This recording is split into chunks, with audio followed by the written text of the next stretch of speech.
we begin with one of the most incisive voices in the country, Dr. Gerald Horne, historian, author of over 50 books. I'm probably way off on that now, and a leading scholar on African American, on working class resistance, imperialism, and the global struggle against white supremacy. Dr. Horne, welcome, as always, to Equal Rights and Justice. Thank you for inviting me. Your work has illuminated really the deep roots of racism and the political uses of historic distortion. Now, let's begin with the current moment. Why is the erasure of Black history through book bans, dismantling African American studies curriculum, long fought for, the renaming of military bases after Confederate generals, central to Trump's political project? What historical precedents also does this echo, and how does it serve the consolidation of fascist white power? There's a lot to unpackage there, but the real question is the erasure of Black history, the purpose for the advent of a fascist administration. Well, historically, there has been a split in the nature of the political reality in the United States of America. That is to say, that settler colonialism, the descriptor that best captures what has unfolded on this continent in recent centuries, inevitably involved class collaboration between and amongst the European settlers. I talk about this at length in my book on the 16th century, where I talk about when the Londoners first sought to establish a settlement in what they call North Carolina in the 1580s. It was sponsored by the 1% and included, in terms of those crossing the Atlantic, a heterogeneous mixture of declassed elements, working class elements, middle class elements, etc. However, with regard to the enslaved population in particular, because of the savage exploitation to which it was subjected, it was forced into class struggle, up to and including seeking to wound severely and damage the state. I talk about that in my most recent book, The Capital of Slavery, which features, among other things, August 1814, when enslaved Africans joined the Redcoats in torching the White House, sending President James Madison and his girl spouse Dolly fleeing into the streets, one step ahead of the posse, then fleeing on British boats to freedom in Trinidad and Tobago, where their descendants continue to reside. And historically, that has been the duality of U.S. reality. And this is reflected in the November 2024 election, where Mr. Trump accomplished and attained 77 million votes, we are told, a heterogeneous mixture, predominantly descendants of settlers of various class backgrounds. The Black population voted most heavily against the Trump regime. And in that context, the Trump regime has decided that this community needs to be punished. You see this with regard to the deployment of National Guard personnel, not only in Washington, D.C., which has a Black mayor, and threatening Chicago with a Black mayor, but if you turn the coin over, you may find it rather significant that despite the fact that Detroit has been billed as reputedly the blackest city in the United States, not least because of its heroism during the heyday of the rise of the United Auto Workers, it has not been so threatened by Mr. Trump, perhaps because the mayor is not of African ancestry. If you look at St. Louis, which has a similar history and trajectory as Detroit, they too have not been threatened, perhaps because they too do not have a mayor of African ancestry. And so this community is under siege. You saw the article, I'm sure, in the Wall Street Journal with regard to how Black workers have taken it on the chin as a result of the rise of Trump. We know that historically, that because of the in the Fortune 500, that Black workers are disproportionately cited in the public sector the American Federation of State, County, and Municipal Employees Union, the Service Employees International Union, for example, the Post Office, the Postal Workers Union. And the federal workforce has been targeted by Mr. Trump, which has had severe knock-on effects on the Black working class. And so this is the state of play. And Mr. Trump has taken this a step further by waging a kind of ideological guerrilla warfare against the Smithsonian Institute, the National African American History and Culture Museum. He, of course, feels that the exhibits there do not serve his purposes, not least because he feels that they concentrate disproportionately on slavery. After all, if you look at the population of African descent, we have spent more time on this continent in slavery than in non-slavery, so that's understandable from the point of view of museum curators. But Mr. Trump feels that this complicates and compromises his attempt to portray the United States as this marvelous experiment, as this shining city on a hill. And you should also know, and your audience should also know, that there has developed in recent years a basic schism in the historiography. If you look at some of the works done by our leading writers and creators, I'm thinking of Tyler Stovall, perhaps the most garlanded historian in recent decades of African descent, formerly at UC Berkeley, perishing a year or two ago tragically as dean of the graduate school at Fordham University in your own New York City.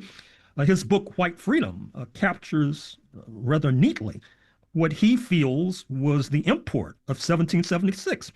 If you look at the leading filmmaker in the Pan-African world, former Haitian Minister of Culture, Raoul Peck, his documentary, Exterminate All the Brutes, a sweeping castigation of settler colonialism, a term that is conspicuously missing from the ordinary vocabulary of many of our friends on the left. You may also be familiar with his docudrama Lumumba, not to mention the young Karl Marx. If you look even at Nicole Hannah-Jones, now of Howard University, her best-selling 1619 project ignited a storm of controversy, not least amongst the liberal wing of the historical profession, because of her suggesting audaciously that a revolt in 1776 led by slave owners, led by George Washington, might have had something to do with slavery. Likewise, if you look at Native American historiography, and of course, I'm afraid to say that many of our friends on the left really glide past the tragedy that befell the indigenous population when this so-called republic was established.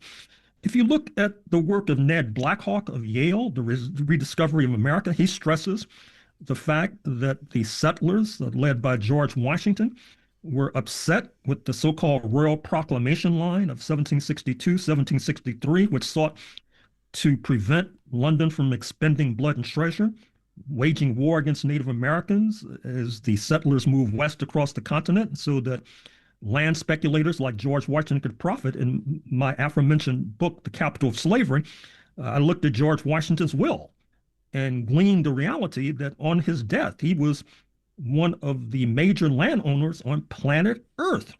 If you look at the work of Roxanne Dunbar Ortiz, who also has specialized in Native American history, she has echoed the words of Ned Blackhawk. And it's interesting, I'm afraid to say, that those who I have singled out thus far are either of African ancestry and indigenous ancestry. Many of our so-called writers and scholars on the left who resemble the original settlers, they've been missing in action. They're still clinging to the old-time religion of the creation of the United States being a great leap forward for humanity, which puts them in the same corner as Mr. Trump.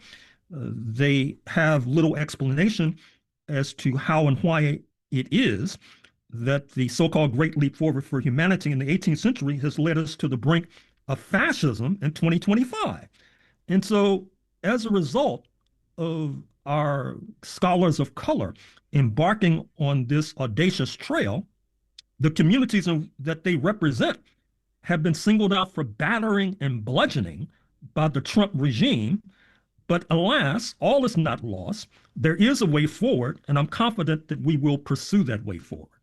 Well, we'll get to that in a minute. I want to continue to flesh out a number of the themes that you have just elaborated on, but want you to go further. You know, the political purpose behind whitewashing history, not just to distort the narrative of freedom and justice, but to revive the lie that America was ever a democracy for people of color.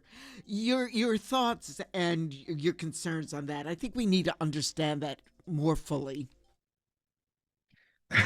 Well, supposedly, republicanism or anti monarchy, the overthrow of the role of monarchs and kings, as represented in the mid June 2025 No Kings protests in the United States of America, supposedly that was a great leap forward. Now, you may be able to say that on paper, but fundamentally, what happened was that it was a great leap forward for the emerging bourgeoisie. It was a great leap forward for property men of European ancestry.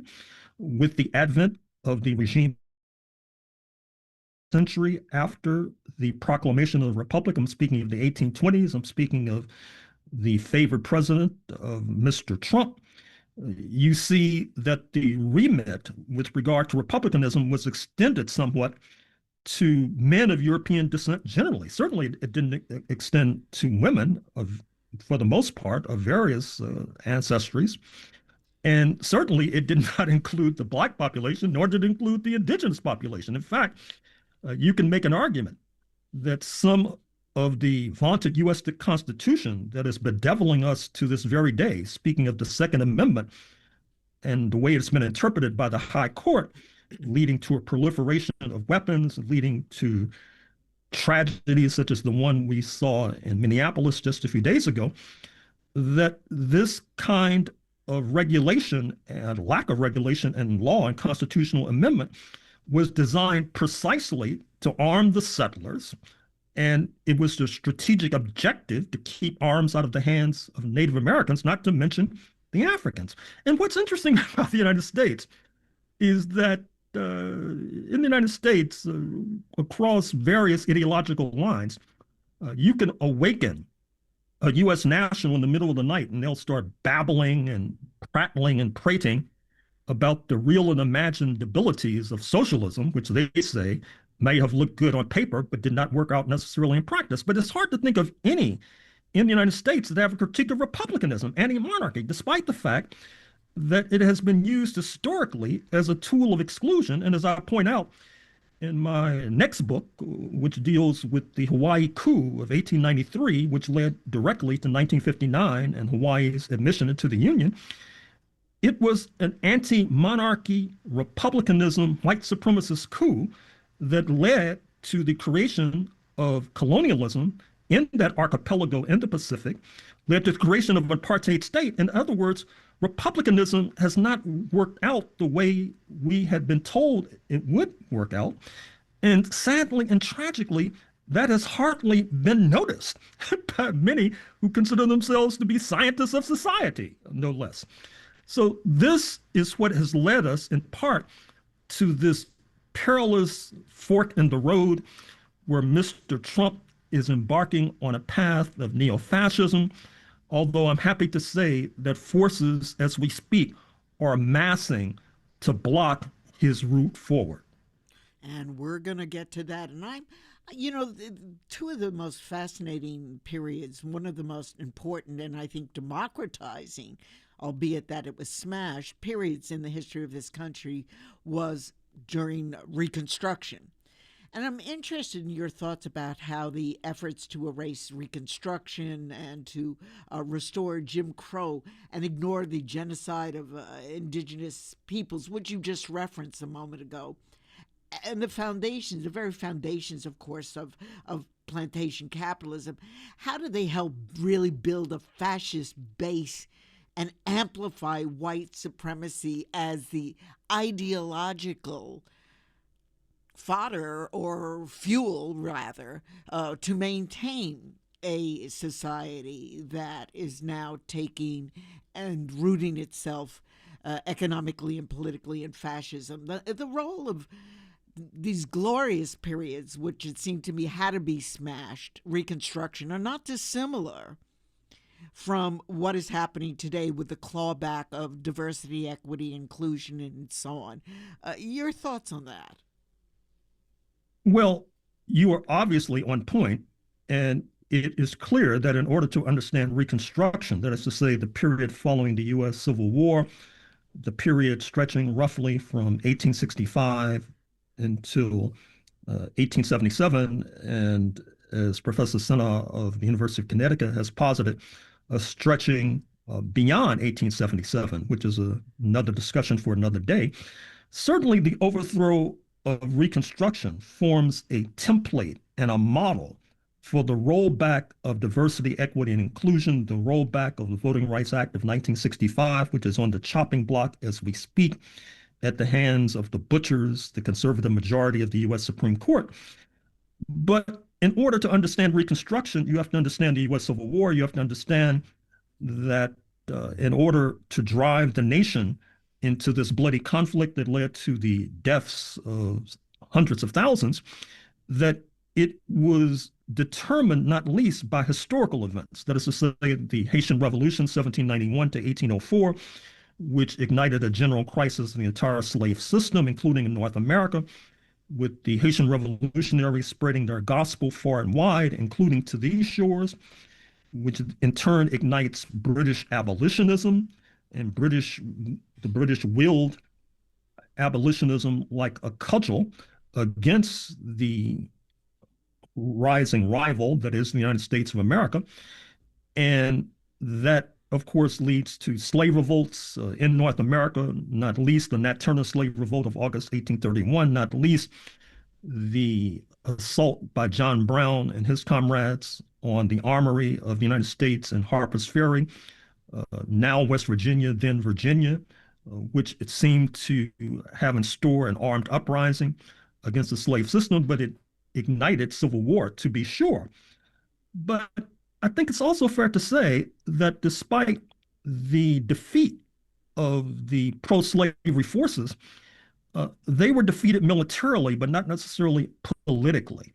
That is to say, that given the fact that the enslavers were not compensated for their losses when slavery was abolished, and let's not even talk about reparations to the descendants of the enslaved, which is still a live issue.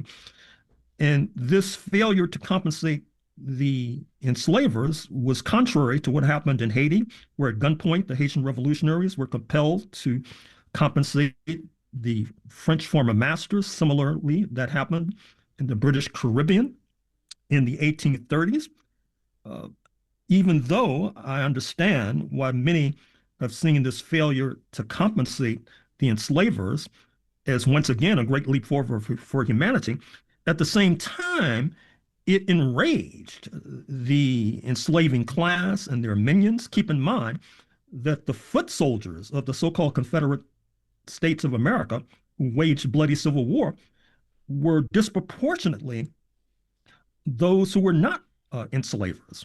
And in fact, as some of my current research suggests, if you look at Mississippi, the heart of darkness of slavery, the leading enslaver in Mississippi, one of the richest men in the world, Stephen Duncan, actually opposed secession because he thought, contrary to liberal historiography, that the Constitution protected slavery, and obviously had a valid point.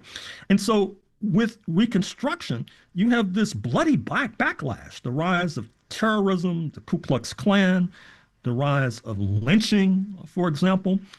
And this counter-revolution is not unlike what I posited was the counter-revolution of 1776, which set in motion the United States of America in the first instance, or the counter-revolution of 1893, which led to the accession of Hawaii to the United States in the late 19th century.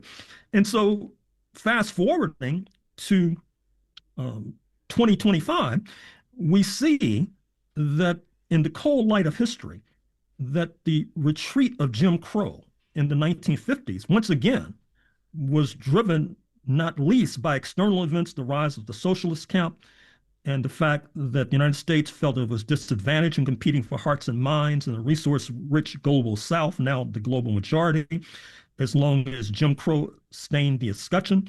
But the price paid for these anti-Jim Crow concessions hardly put us in a position to understand what's happening today. The price paid, of course, was the tossing overboard of our internationalist forces, led by the late, great Paul Robeson. And as a result, we see, rather remarkably, that many of our organizations and leaders and intellectuals do not necessarily pay attention to what's going on beyond the shores of the United States of America. I mean, you had this really stunning and staggering display in Beijing yesterday. And of course, it has been ignored by too many who really should know better. And so, because of this inattention to the global setting and the fact that settler colonialism was based upon class collaboration, that means that opposition forces traditionally are on the back foot and have to rely upon external forces to move forward. But part of the compromise that led to anti-Jim Crow was precisely tossing overboard the internationalists. And that's the quandary in which we find ourselves in 2025. And as we move toward the concept and understanding of internationalism, you referenced earlier, and I just want to plow a little deeper into that. We mark just the other day the 62nd anniversary of Dr. King's not March on Washington just, but March on Washington for Jobs and Justice, most brilliantly articulated, if people haven't listened to that, by A. Philip Randolph in his speech there. But how difficult will it be to really uproot Black pride and culture and suppress it, and the political positioning of Blacks through all this period of time, even though we see, and you also made some reference of this, there's just been the elimination of 137 federal jobs of Black women, the last hired and first targeted, with barely a murmur from the organized labor community and community sectors. So the thought about what this signals about the broader effort to dismantle Black economic and civic presence, and your thoughts now, which you've been hinting at throughout this, of the significance of the international arena in conjunction with, nope, they're not going to be able to claw it back that easily, notwithstanding 137,000 jobs and the banning of books and the like. So take us to that. Well, once again, I think if you start with the international situation, there is obviously room for hope and optimism. I'm thinking not only of the rise of the Shanghai Cooperation Organization and their recent meeting in China, the rise of BRICS, Brazil, Russia, India, China, South Africa, and how they are serving to constrain the more bestial instincts of U.S. imperialism. I'm thinking of the conflict between Canada and the United States, which has drawn France into the fray. Recall that just a few months ago, there was a French nuclear submarine off the coast of Nova Scotia backing Ottawa, for example, just like President Macron visited Greenland some weeks ago in order to give support to the Denmark colonial project in that gigantic island. I'm thinking as well of the fact that even though the ruling class of the United States is not necessarily unhappy with the big, bad, ugly bill passed some weeks ago, many are quite concerned about some of the foibles, shall we say, of the Trump regime, the alienation of India, for example, by imposing bone-crushing tariffs on India because of India's failure to break its relationship with Russia, which led to the remarkable holding of hands between the leaders of India, Russia, and China just a few days ago.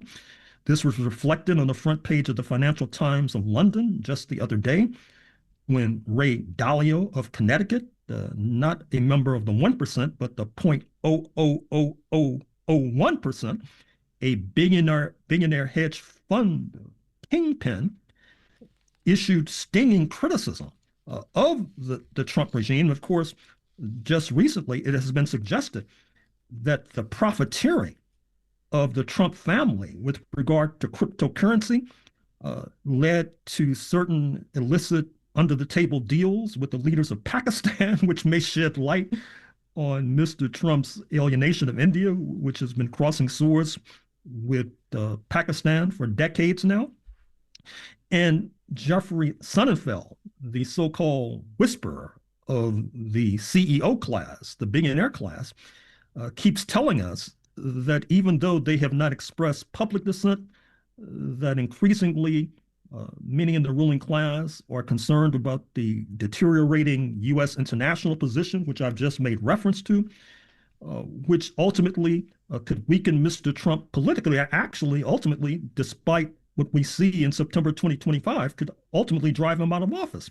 Now, the point is that the winds globally are blowing in our direction, that is to say, our movement's direction. But if we're not able to take advantage of those winds, it's as if we were on a sailboat in the middle of the Pacific, seeking a port in which to land, but we're not accustomed to navigating positive winds, and so therefore we're dead in the water, or perhaps we're even running aground. And so on the one hand, as noted, there are positive winds blowing in our direction, but it is yet to be determined if our movement can take advantage of those positive winds, like we took advantage of the Haitian Revolution in the 19th century to navigate the anti-slavery and abolition, just like some took advantage of the rise of the socialist camp to navigate anti-Jim Crow measures. So the question is, A, will we be able to take advantage of this positive international situation? And B, can we do so without doing grievous harm in the long term, which is what happened with the Compromise of 1954, the rise of anti-Jim Crow concessions with the high cost of tossing overboard internationalists. Let me just also, as we finish this particular segment of our program, the strategies we must adopt to resist the assault on truth, on memory, the legacy of struggle. How do we defend the curriculum, the archives, the public square from this ideological purge and historic amnesia? And I'm thinking of this particularly in the context of I just attended a press conference of faculty members, professors from the CUNY system. That was Brooklyn College, that was the CUNY Graduate Center, and a number of other institutions of higher learning in New York, where these professors had all been fired for conduct unbecoming, whatever the heck that means. But what it did mean is they were all people who spoke up for Palestine and against the genocide of the United States there. So it seems to be a full court press.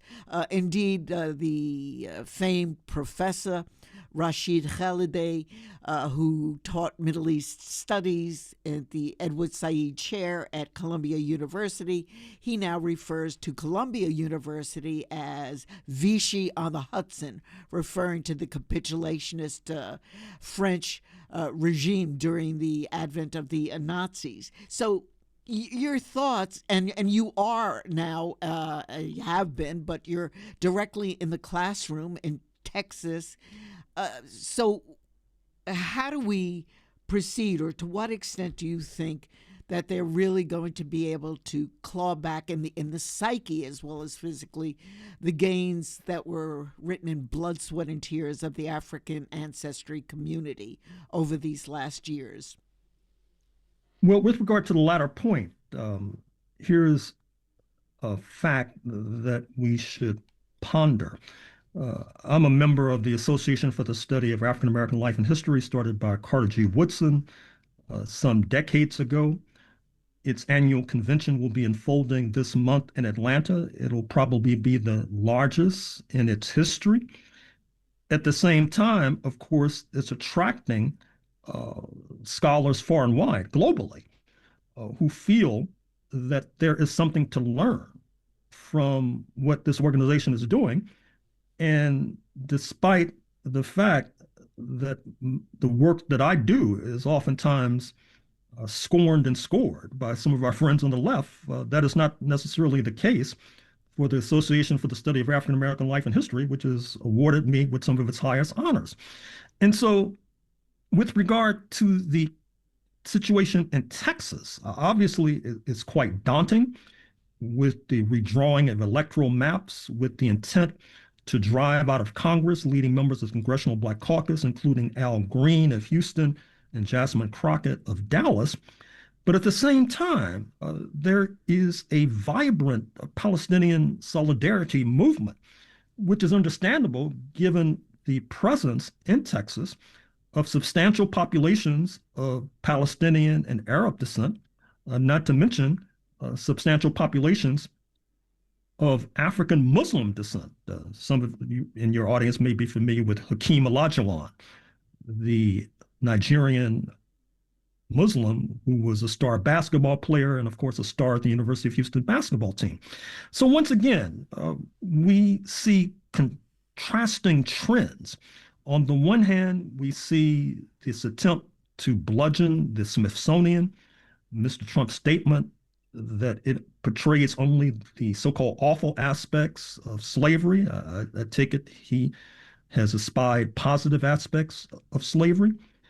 But at the same time, we see stiffening resistance that will be difficult to uproot, not necessarily impossible to uproot, but difficult to uproot.